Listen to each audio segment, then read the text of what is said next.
We're looking here. So I think there we go. Pretty good. I guess we can see both of us. Thank you for coming to Surf Soapbox, everyone. Super excited to have Philip Rosedale here, founder of Second Life.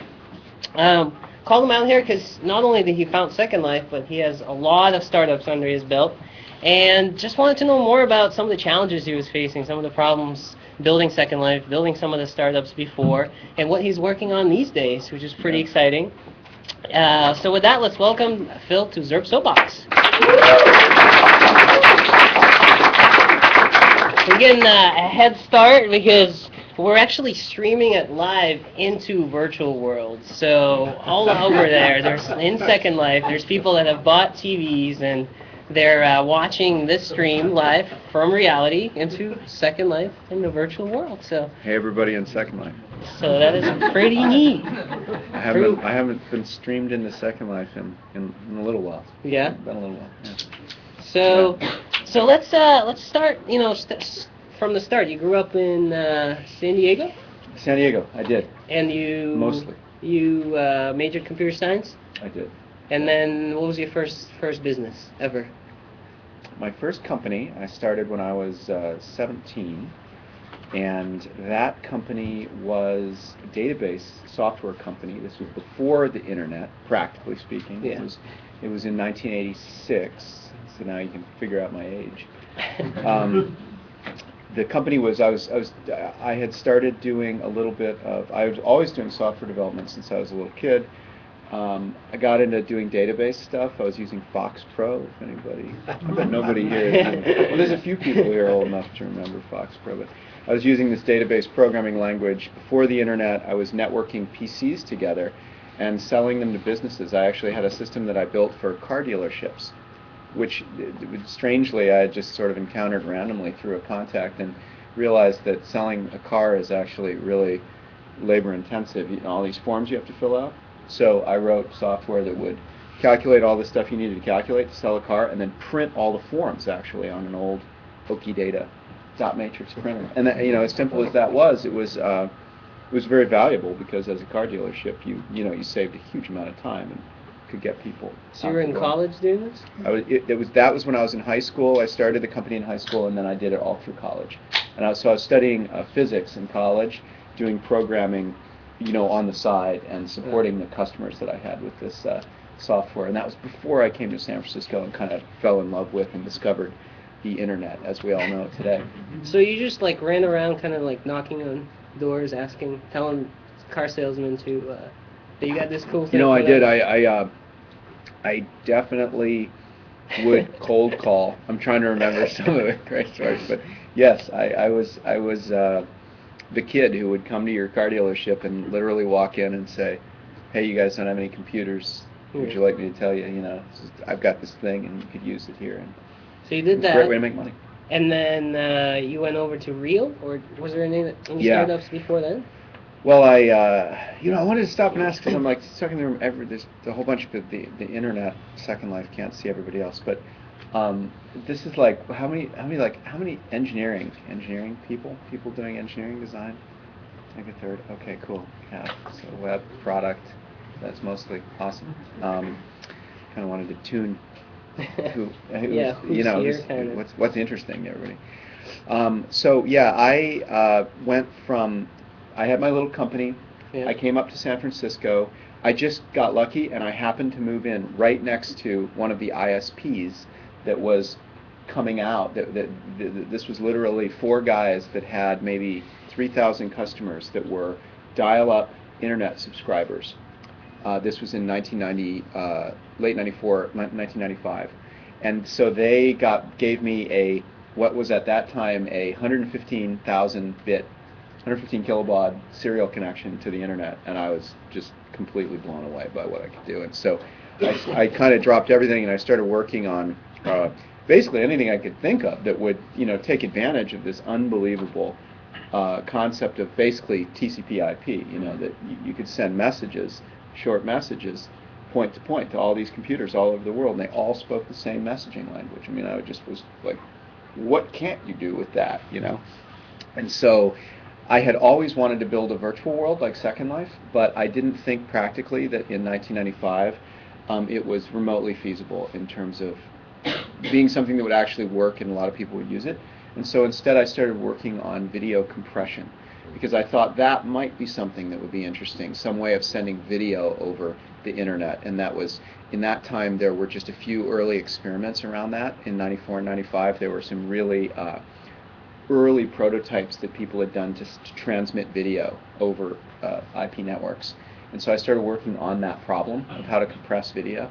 And that led me to selling my very nascent product that I had built around that to Real Networks. And so I joined Real Networks as an early exec at Real. Real was pretty small at the time, and I was the person who helped develop Real Video. That was my responsibility, was to make Real into something other than Real Audio, for those who know that story. Real was big. Real Player. Video. I remember that when it was just like all over the place. So yeah. You were at Real. Real was popular. Had a pretty good job. Why'd you move from Real? And tell us actually about the idea that you had for Second Life when you were still. Well, in '99, I always thought that the general idea of building a kind of a construction kit where you just could take a huge dark space and just build things in it digitally, and essentially kind of redo the laws of physics, but with digital atoms. There's this great philosophical question of how would the world be different if we could build it all over again now, given that we're here, now. You know what I mean? The universe has been around a long time, and its rules, so far as we know, and as a physicist I can say this, its rules aren't changing. It's got a basic set of properties that have been around here before us, so far as we can tell. And how would the world be different if we rebuilt it ourselves, right? And, how would you make things different? And so I always thought that was a totally fascinating question. I wanted to work on that. And then so when the internet was around, I was struck by the idea that you ought to be able to get a ton of computers connected together over the internet and simulate reality somehow inside those computers. So that was the dream, and I was really passionate about that from just after high school on. And books like Snow Crash, for everybody that's read that. When that came out, I was already so into this stuff that my wife, my friends were like, "Oh, you got to read this Snow Crash book. This is that crazy stuff that you're so nuts about." So in 1999 though, what changed was NVIDIA came out with the GeForce 2, which was this really good graphics coprocessor. Yeah. And the other thing that happened in '99, and it was really easy to see when you were working at Real Networks, was you knew that connecting via broadband was going to be the only way you connected to the internet. And so with those two things being true, I thought that maybe I could leave Real Networks, start my own company, and build something like Second Life and get away with it. Do it without having to raise too much money and having to just being able to make it happen. I mean, I wasn't sure, but I was somewhat more sure than I was in '95. How do you make sure that you're sure? I mean, there's so many there's so many people out there that just they have a hunch that something might work, and then how do you actually run with it and be like, oh, I know I gotta go and do this, versus you started this thing there, or there's competitors. There was out there. Yeah, they had started 2 years prior. Yeah, scary stuff, right? That was terrifying. Yeah. So, how do you go about kind of making sure that Well, I'm always asked about, and I talk a lot about entrepreneurship, and I think that unless you feel a tremendous personal desire to see something work as an entrepreneur, you probably shouldn't do it. I mean, unless you're so nuts about the idea that you're willing to take, you know what I mean?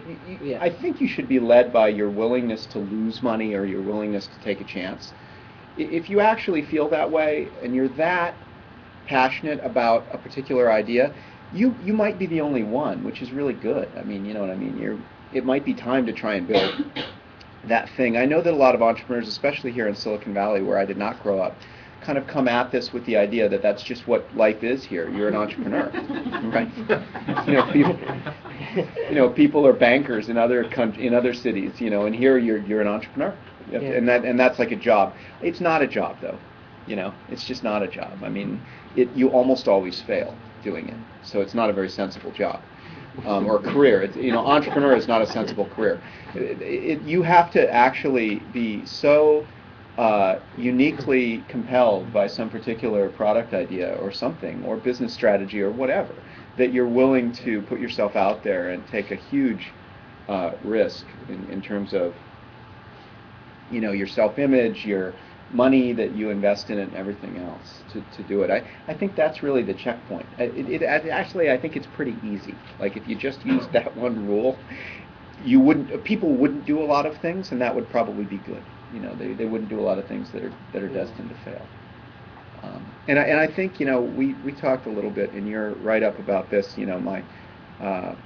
My apologies to if I articulated this to people in Second Life. In the masthead for this get-together, we talked about Second Life being unfundable. What did I mean by that? Yeah. What I meant by that was that, not that it wasn't a good idea.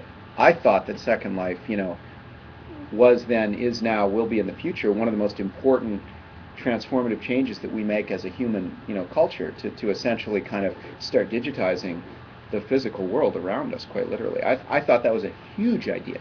But when I say that it was unfundable, what I mean is that, and I think this is a really interesting conversation in general about entrepreneurship, there are certain types of ideas that involve making something completely new where you have no idea whether or not it might be compelling to people, or it might have utility sufficient to justify its cost. And those types of startup ideas fall into a certain category, and you got to really think about whether in your efforts as an entrepreneur you're in that category or not.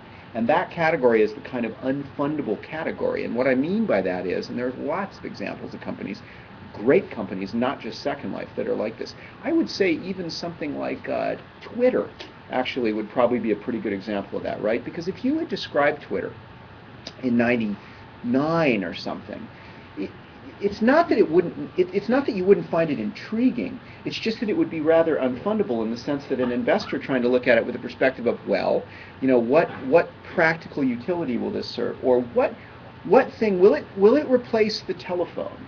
And of course the answer would be no, not in any obvious way. Twitter's not going to replace the phone. What will it replace then? Blogging? Well, not exactly. I mean, the nature of how one blogs, Right. it's not 140 characters. I mean, it won't do that either, right? So it's just this giant question mark. Would it have utility? Would people like it? Would it be compelling? Would it be viral? Second Life was just like that. It was this idea that, okay, yeah, some crazy guy named Philip wants to build a digital world, but would anybody want to be there? Will there be any positive utility to it relative to the amount of effort you have to put into getting there? We didn't know that. And so that's what I mean by that there are projects like that. And those projects you shouldn't undertake unless you're unbelievably passionate about them, one.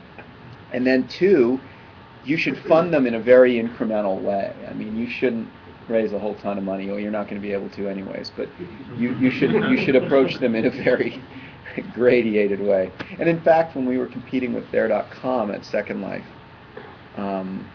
that was a real element of the difference in our strategies.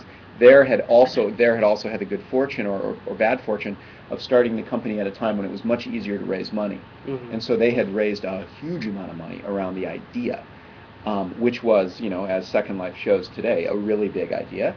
But again, very early, and they'd raised a ton of money, and their investors were saying, where are the revenues? Where are the users? And they said that, our investors said that to us, where are the revenues and the users, early on. But we had only invested, $11 or $12 million, kind of more or less at the point where I think we had probably invested about $12 million in Second Life that we had spent in mostly our salaries and development, at the point where we felt like it was probably going to work, which was sometime in 2004, probably later in 2004. By the time that the company reached its first quarter of profitability, or where it looked like we were about cash flow break even, I think we had spent at that point about $20 million.